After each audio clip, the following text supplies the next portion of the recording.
dia, meu nome é Carlos Eduardo Chanoski, eu sou cirurgião bucomaxilofacial. Hoje a gente vai falar sobre como é o pós-operatório de cirurgia ortognática. Muitos pacientes nos procuram, às vezes, com receio de como que vão passar depois da cirurgia, e isso muitas vezes até é um limitante dele fazer ou não a cirurgia ortognática. Pois bem, a cirurgia ortognática eu divido sempre em dois grandes períodos. Primeiro, o arrependimento de ter feito a cirurgia, nos 2, 3 primeiros dias, por algumas coisinhas que a gente vai conversar agora, e depois o arrependimento de não ter feito antes a cirurgia, tá? A cirurgia ortognática é uma cirurgia extremamente previsível, tanto nos prós quanto nos contras. E por isso, algumas dicas básicas que eu vou dar que fazem o paciente ter um pós-operatório mais tranquilo, não tão sofrido e que às vezes pode fazer o paciente levar à fase do arrependimento que a gente fala depois de não ter feito antes a cirurgia, porque ele pintou um bicho de 7 cabeças na mente dele que não era exatamente aquilo. Então, passo 1. Sempre a gente fala sobre o gelo. O gelo é muito importante utilizar. A gente tem máscaras específicas, essa é uma máscara específica que a gente gosta de usar, que ela aplica refrigeração homogênea no rosto, mas compressas de gelo também servem, desde que sejam feitas de forma abusiva por 72 horas da cirurgia, que é normalmente onde o inchaço se estabelece. Então, aquele medo do paciente ficar às vezes com o rosto um pouquinho mais inchado, de não querer se olhar no espelho, tudo isso pode ser controlado sim, com gelo constante no rosto. Outro fator que eu acho muito importante, que o paciente mais se queixa no pós-operatório, é não conseguir respirar pelo nariz. Por quê? Como é uma cirurgia que muitas vezes abrange essa parte superior, o nariz forma crostas de sangue.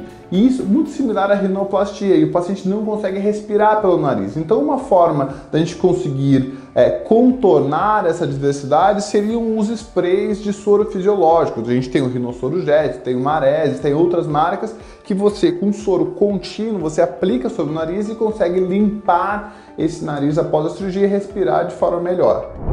Muito importante também, que eu falo que eu acho que o principal depois da cirurgia é escovar os dentes. Isso a gente não abre mão, eu sempre gosto de passar no pós-operatório, faço instrução de higiene bucal para o paciente, porque cavidade bucal já é um local por natureza sujo. Depois da cirurgia, às vezes tem um pouquinho de coágulo de sangue, que é resto de alimento, e é muito importante que o paciente escove de forma copiosa esse dente. Preste atenção nisso, porque influencia diretamente na cicatrização, na diminuição de infecção, inclusive no edema pós-operatório.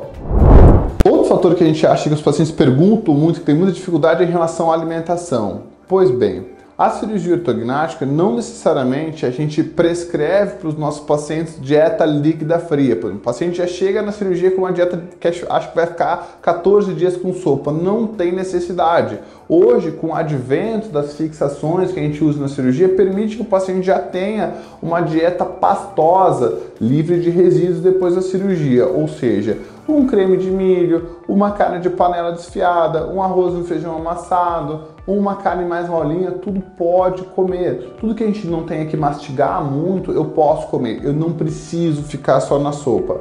Isso é importante, que o paciente ele tenha um aporte de proteínas, um aporte de calorias durante o período de pós-operatório, não tenha uma perca drástica de peso, para que não tenha também uma perda de nutrientes, né, que são fundamentais para a síntese de colágeno, que é o que faz a gente cicatrizar corretamente. Com isso, a pele fica melhor, o cabelo fica melhor e o paciente se sente melhor como um todo no período do pós-operatório.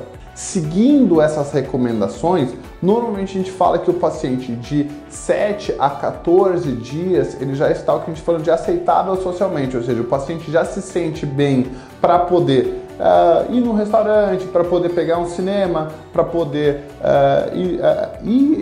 frequentar meios sociais, basicamente, ou seja, mas antes dos 10 dias, normalmente é um edema que a gente consegue controlar muito bem com essas dicas. Então a gente consegue ver aqui um exemplo de 3 semanas de cirurgia ortognática, onde a gente fez lipoaspiração da região submandibular, onde a gente fez um avanço dos maxilares para o paciente que tinha distúrbio obstrutivo do sono, e em 3 semanas a gente consegue um resultado já muito interessante no que tange o edema, ou seja, a paciente Ainda você consegue ver um edema residual na mandíbula, ainda consegue ver um edema residual na região paranasal, no nariz, mas já um resultado muito aceitável, ok?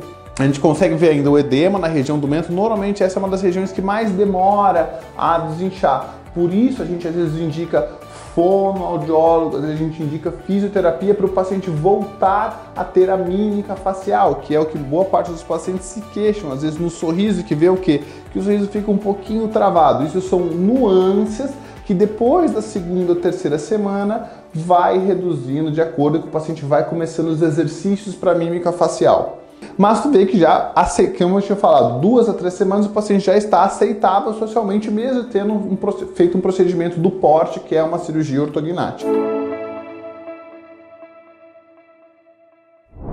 Pessoal, se você gostou desse vídeo, se inscreva no nosso canal, dá um like e acompanhe para receber mais notificações a respeito de cirurgia ortognática.